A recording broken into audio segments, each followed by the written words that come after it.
Welcome to my channel. Before I tell you what happened that night, let me ask you something. Have I ever looked at someone you've known your entire life, someone you thought you understood, and seen them with brand new eyes? Like a veil had lifted, and suddenly you were standing in front of a stranger, only they weren't a stranger at all. Let me know in the comments. And while you're at it, tell me which sit you were watching from. I know this story is going to stir something in a few of you. It all began one ordinary Tuesday night, or at least that's what I thought it would be. I was in the kitchen drying a mug with a faded sunflower on the side, the kind I've had for what feels like forever. The windows were open. Summer's last warm breeze drifted in, carrying a quietness that only comes at dusk. The house creaked in familiar ways, and I could hear David upstairs rustling around in his room. David Mason, I say my son, but he hasn't really been a boy for quite some time. He's 33 now, a grown man with his own thoughts, his own rhythm, but no matter how old he gets in Mimond, I still see the little boy who used to run barefoot across the hardwood floors, laughing with sticky fingers in pockets full of rocks. When he moved back in after his divorce, I washed a sittin', not because I didn't want him here. I did more than he knew, but because he wasn't sure what it would be like having another adult share my space after years of quiet solitude. I've been widowed for nearly a decade, and the silence had grown comfortable, predictable, but David brought something back with him, a certain energy. At first, it was just nice to have someone to talk to again, someone to share coffee with in the mornings, to laugh with over old black and white movies, to tease about me terrible crossword puzzle addiction. Still, there was something different about him. I couldn't quite place it at first. Maybe it was the way he looked at me, he thought I wasn't paying attention, or how often he found Razan still linger in the kitchen, his eyes locking on mine a little longer than they should have, or how he touched Miss Holder sometimes, light, gentle, like was asking a question with his fingertips. I told myself I was imagining things, that it was just the strange intimacy of living under the same roof again after so long, that he was lonely, that I was lonely, and we were just filling in the space left behind by years of absence and loss. That night we had dinner like usual. Grilled chicken, green beans, and mashed potatoes the way he liked them. He helped me clear the dishes, our hands brushing more than once. I caught Hisson as he leaned close, something clean and warm and masculine daddling after he moved away. We didn't say much. The silence between us wasn't awkward. It never had been. But there was something beneath it, like a current neither of us dared to touch. I tried to shake it off. Later, I sat on the edge of the sofa, flipping through channels, pretending to be interested in a nature documentary I'd seen twice already. David came down in a plain white t-shirt and sweatpants, barefoot, holding a glass of wine in each hand. He handed me on without a word and sat beside me. And then it happened. He looked over at me, his eyes soft, uncertain, his lips parted like he was about to say something, then stopped. He took a sip of wine, cleared his throat, and turned it slightly toward me. "Please don't be mad," he said quietly. My heart stilled. There was a gentleness in his voice, a kind of careful trembling I hadn't heard since he was a teenager trying to explain a broken vase or a missed curfew. "Man," I asked, trying to smile, trying to keep it light. "David, what on earth?" But he didn't. Let me finish. He reached out slowly, fingers brushing mine. Not the way a son holds his mother's hand. It was different, more deliberate, more aware. I don't know when it started. He said, eyes locked on mine. "I just know I've been feeling this closeness. And I don't want to lie to you. I needed you to know." I froze. The air between us thickened. My breath caught in my throat, and 1,000 thoughts tried to rush in all at once, crashing over each other. But the one that rose above all the noise, louder than the shock, louder than the confusion, was this. I wasn't angry, not even a little. I was surprised, yes, taken aback, but there was no trace of fury or rejection he seemed to expect. Instead, I felt my chest open in a way it hadn't in years. A strange warmth bloomed there, gentle, unsettling, undeniable. He looked at me like he was expecting me to pull away, to scold him, to make it all go away with a single stern word, but I didn't. I didn't move. And in that stillness, something shifted. Quietly, deeply, the wine glass in my hand felt too warm. The documentary still flickered on the screen, but neither of us looked at it. I could see every line in his face, every shade of hesitation and hope written in his eyes. I placed the glass on the table and reached for his hand. And that's when I realized that this wasn't just about him. This was about me too. And whatever this was, wherever it might lead, it had already begun. That night, I didn't sleep. I lay in bed, staring at the ceiling, listening to the old house breathe. I could hear the occasional creak of the floorboards, the faint hum of the refrigerator. Downstairs, and somewhere in the distance, the low hum of David's music. Soft and steady like a heartbeat dot, my mind replayed his words over and over again. Please don't be mad. How long had he been carrying that feeling? And what exactly was it? He hadn't said much, but way he touched my hand, the way he looked at me, it wasn't a son seeking forgiveness. It was a man vulnerable and exposed, standing at the edge of something neither of us fully understood. I thought back to when he was a boy, how fiercely he used to cling to me when he was scared, how tightly he'd wrap his arms around my neck when thunder cracked throughout the night. That need. It had been pure then, innocent, but this was different, Dot, and yet the warmth I'd felt when he touched my hand hadn't come from fear, that it had come from something much more dangerous. Recognition. The next morning, I woke before the sun, as I often did. I tied my robe around me and went into the kitchen, my movements automatic. Coffee, toast, marmalade. I barely tasted it. David came downstairs later than usual. His eyes were red, rimmed like he hadn't slept either. He paused in the doorway, like he wasn't sure if he should come in. I didn't speak. I just poured him a cube and slid it across the counter. He sat across from me and stared into the steam rising from the mug. I'm sorry, he said, barely above a whisper. For what? I asked, keeping my voice even. For last night, for saying something it shouldn't have. I watched him closely. He wasn't fidgeting. He wasn't running from it. He was grounded. His voice didn't shake it this time. He meant every word. David, I said slowly. Do you understand why I didn't say anything? He looked up at me, uncertain best. I didn't know what to say. I admitted I still don't, but I wasn't angry. I'm not angry. I needed time to sit with it. He nodded, then looked down at his hands.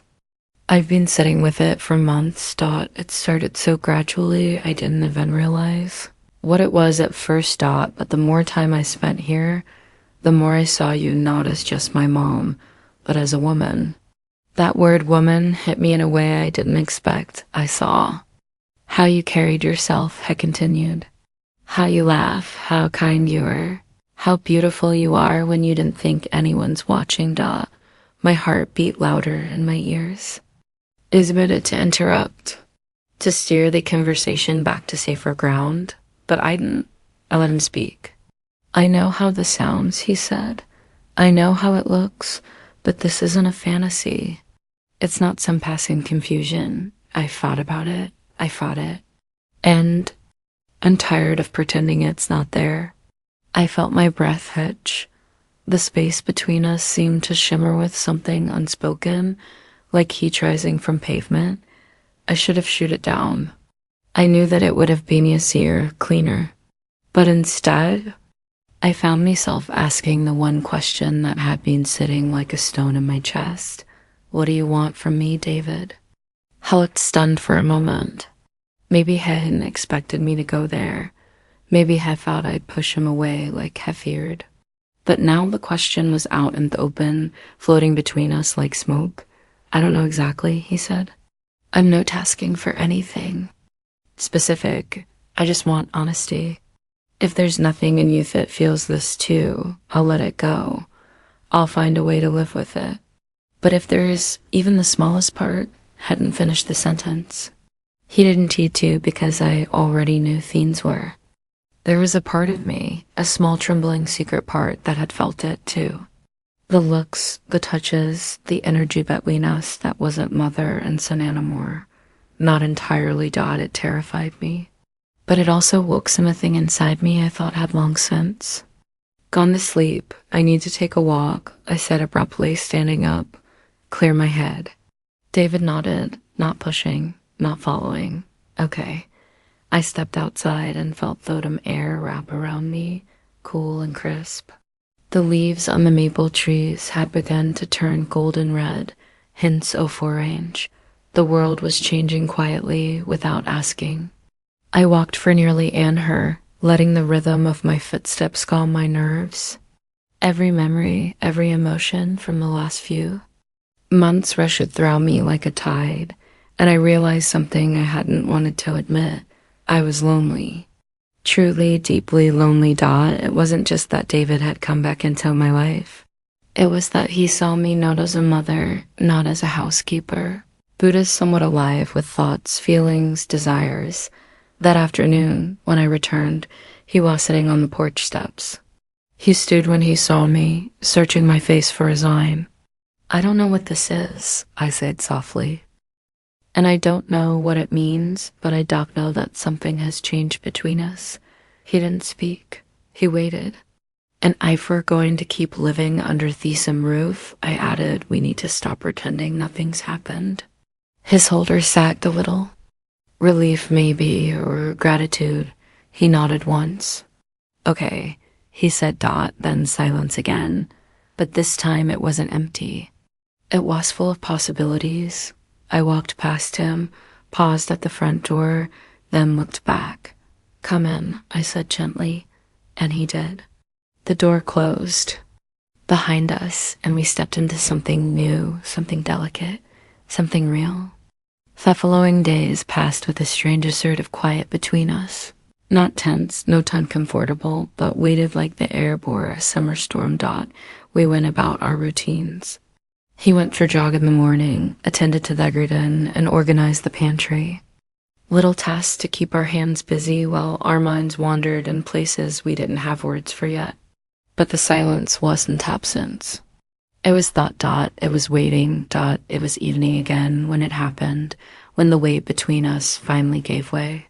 I had just finished a warm bath, my joints aching the way they often did when the weather started to shift. I wrapped myself in a soft, faded robe and walked to the living room to sit down for a moment, my hair still damp around my shoulders. David was already there, stretched out on the couch, flipping through a book he never really seemed to read. He looked up when he saw him, and something changed in his expression, not sharp, not sudden, but unmistakable, a softness, a kind of reverence I hadn't seen from Amen in decades. Not since his father. I was going to make tea, I said, avoiding his eyes. Chamomile, you want some? He nodded slowly, then stood. Let me do it. He disappeared into the kitchen, and I heard the soft clinks off the kettle being filled, the cupboard door opening, the burner clicking to life. I sat on the couch where he'd just been, the cushion still warm from his body. I tucked my legs under me and tried to still the thoughts spinning in my head. A few minutes later, he returned with 12 mugs in hand. He handed me mine and sat closer than before. Our shoulders touched. Neither of us pulled away. We sipped in silence. It was David who spoke first. I think about you at night, he said quietly, not looking at me, not like a son. And I hate that part of me that keeps asking if you feel anything close to what I do. I set my mug down on the side table, my heart suddenly loud in my chest. I don't think that part of you. He looked at Methan. No, shook my head slowly. It scares me. It confuses me, but it doesn't make me angry. It makes me feel something I haven't felt in a very long time. He leaned a little closer. What's that? Alive, I whispered, visible. His eyes were shining now, not with tears. Exactly. More like intensity motion. That had no outlet. You are visible, Elizabeth. So much more than you know. I felt the shift again. That moment where thought turns into decision. He reached out and took my hand, fingers sliding between mine with a calm certainty. We sat there for a moment, just like that. Palms warmed together. Then, with a care that almost brought tears to my eyes, he leaned in and kissed my cheek. It wasn't rushed. It wasn't hungry. It was reverent, as if he was asking permission without saying a word. I turned my head slightly and our eyes met. There was no distance now, no pretending. So I kissed him. It was gentle at first, more of a question, then a declaration. But when he didn't pull away, when he responded with the same quiet fire I'd been burying for weeks, something in Sadim cracked open. My fingers touched the side of his face, tracing the stubble along his jaw. His hand moved to my knee, resting there with the weight off Simeon, who wanted nothing more than Tobe accepted. Known. And I let him. I let myself. We broke apart slowly, breathlessly. I see your king. There were no words for what had just passed between us. No definitions, just a deep, raw connection that neither of us could deny anymore. I don't know where this leads, I said, my voice barely audible. I'm not asking for forever, he replied. Just truth. From both of us as we go, and nodded. That night, we didn't cross any lines beyond that kiss, but everything had changed. He stayed beside me on the couch, his hand on mine, our shoulders pressed together, his presence grounding in a way I hadn't known I needed. I fell asleep like that in the quiet, the TV still flickering its dim blue glow. And for the first time in years, I didn't feel the echo of emptiness when I woke in the middle of the night. He was there. We were there. Not as mother and son. Not anymore. But as two souls, deeply lonely, deeply human, trying to understand how something so unexpected could feel so right. The days that followed felt like we were walking along a delicate thread. One misstep, one misunderstanding, and it could all unravel. But strangely, whenever stumbled. It wasn't about rushing into anything. There was no impulsiveness, no desperate need to define what this was.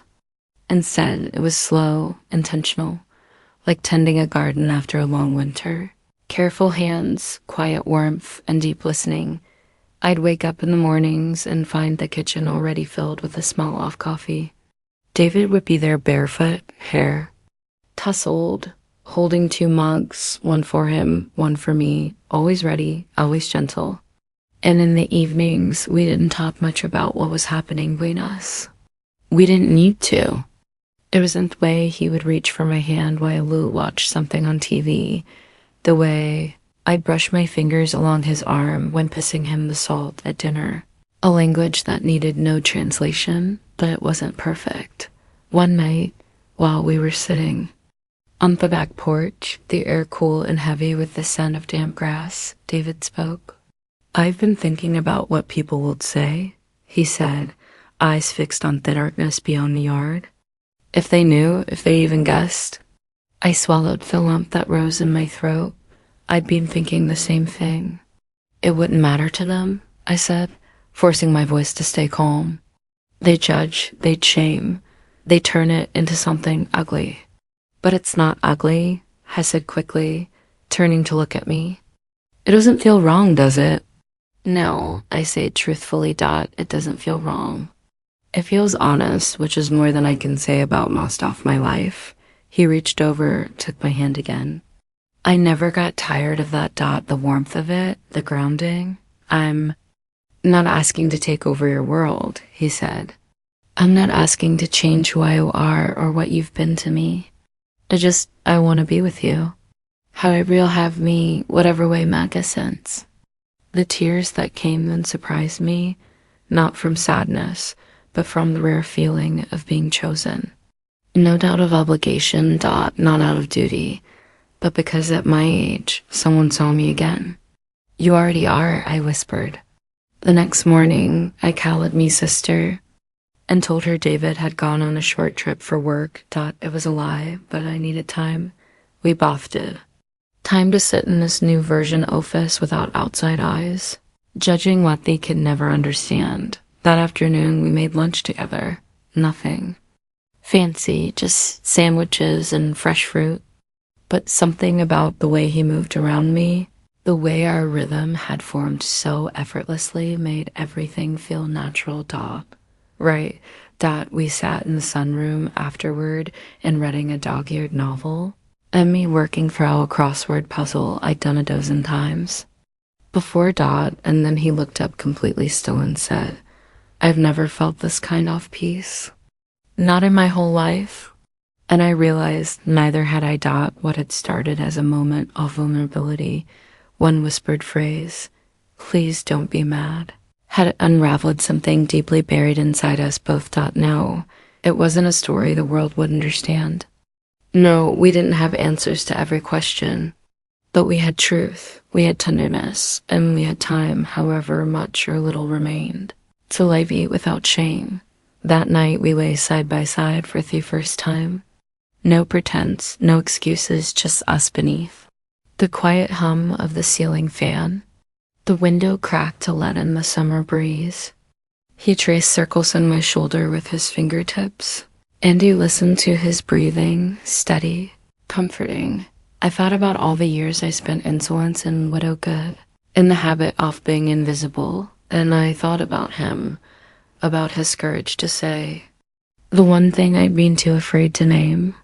We fell asleep like that, skin against skin, without speaking. Not mother and son, not labels. Just two people with a love born in the quietest corners of the heart, finding each other again when the world said it was too late. But it wasn't too.